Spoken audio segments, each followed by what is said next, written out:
Hello दोस्तों, आज हम चर्चा करेंगे यूनियन सिविल कोड के बारे में। इस वीडियो में आपको पूरी जानकारी दूंगा कि यूनियन सिविल कोड क्या है और ये कैसे काम करेगा और ये लागू होने के बाद आपके ऊपर, आपके निजी जीवन पे क्या प्रभाव पड़ेगा। देखिए, दो टाइप के लॉ होते हैं। पहला लॉ होता है सिविल लॉ और दूसरा होता है क्रिमिनल लॉ।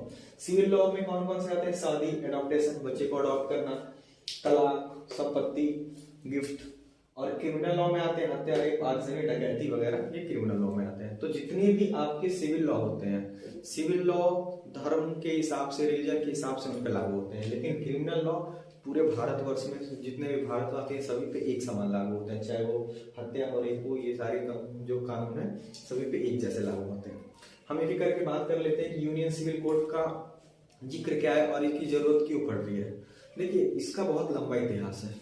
1935 में जब पहली बार ब्रिटिश सरकार ने भी जब पेश किया था लॉ, तो उन्होंने बताया था कि जितने भी टोटल उन्होंने सभी धर्मों को एक किया था, लेकिन उनके कुछ रिलीजन्स पार्टीशन करके उनको अलग अलग कर दिया था।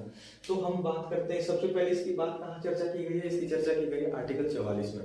संविधान के आर्टिकल 44 क्या है? डीपीएसपी है। DPSP directive principle of state policy. Direct यानी कि अगर डीपीएसपी यानी कि आर्टिकल 44 में अगर यह लागू होता है तो फिर आपके फंडामेंटल राइट्स का भी वायलेशन होगा। फंडामेंटल राइट्स यानी कि आपके मौलिक अधिकार। आपके मौलिक अधिकार कहाँ से कहाँ तक है? आपके 12 से 35 तक। 12 से 35 में ही एक आर्टिकल है, आर्टिकल 25, जिसमें कहा गया है कि अंतःकरण यानी कि आपको अपने धर्म के साथ जी सकते हैं। हिंदुस्तान के अंदर धर्म का यूज करके आप अपने इस आर्टिकल का यूज करके आप किसी भी धर्म को मान सकते हैं, अंतःकरण कर सकते हैं। ठीक है। आर्टिकल 26 में कहा गया है कि आप समूह के साथ किसी धर्म के कहीं पे सभा कर सकते हैं। जैसे कि आजकल सभाएं होती हैं, जैसे धर्म सभा, ये मिलाद वगैरह मुस्लिमों के जो होते हैं, वो आर्टिकल 26 का ही यूज करके किया जाता है। तो ये सब चीजें हैं और गवर्नमेंट को इसमें हाथ लगाने में डर क्यों लगता है? क्योंकि हमारे देश में कहा जाता है कि यूनिटी इन डाइवर्सिटी, यानी कि हमारे देश में डाइवर्सिटी तो है लेकिन यूनिटी भी है।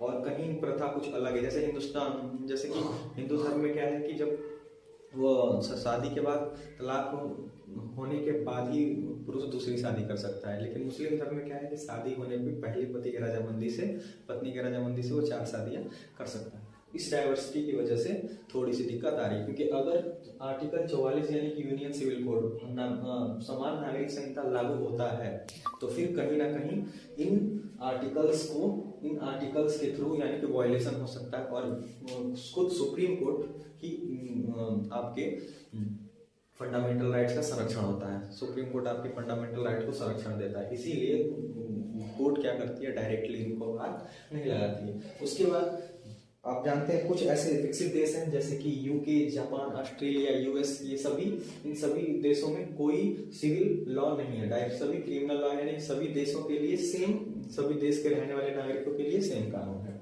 और इसका उद्देश्य क्या था? उद्देश्य था कि देश में एक कानून का निर्माण हो जो सभी धर्मों पर समान रूप से लागू होता हो और इसमें धार्मिक ग्रंथों का हस्तक्षेप ना हो, यानी कि कोई भी धार्मिक ग्रंथ हस्तक्षेप ना हो। संविधान के अनुसार ये देश चले, एक देश एक कानून एक पीएम।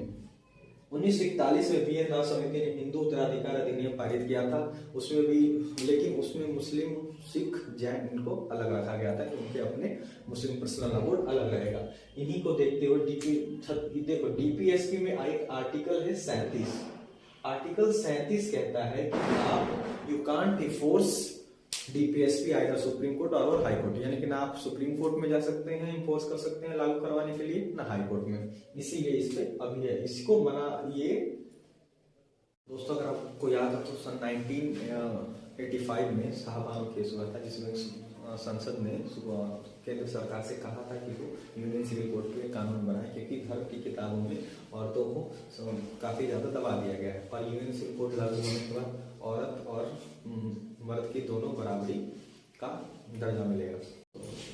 भारत देश में धर्म के नाम पर कितनी ही लड़ाइयां लड़ी जा चुकी हैं। इस वजह से इस कानून को लागू करने में केंद्र सरकार डायरेक्ट हस्तक्षेप नहीं करना चाहती, क्योंकि वो जानती है कि हर 100 कोस पे बोली, भाषा, लैंग्वेज, कल्चर चेंज हो जाता है। इतने बड़े देश में यूनियन सिविल कोड लागू करना बहुत चुनौतीपूर्ण होगा, जिसकी वजह से हो सकता है संविधान में संशोधन भी करना पड़े केंद्र सरकार को। आई होप कि आपको ये वीडियो से काफी नॉलेज मिली हो। मिलते हैं किसी नेक्स्ट वीडियो में, तब तक के लिए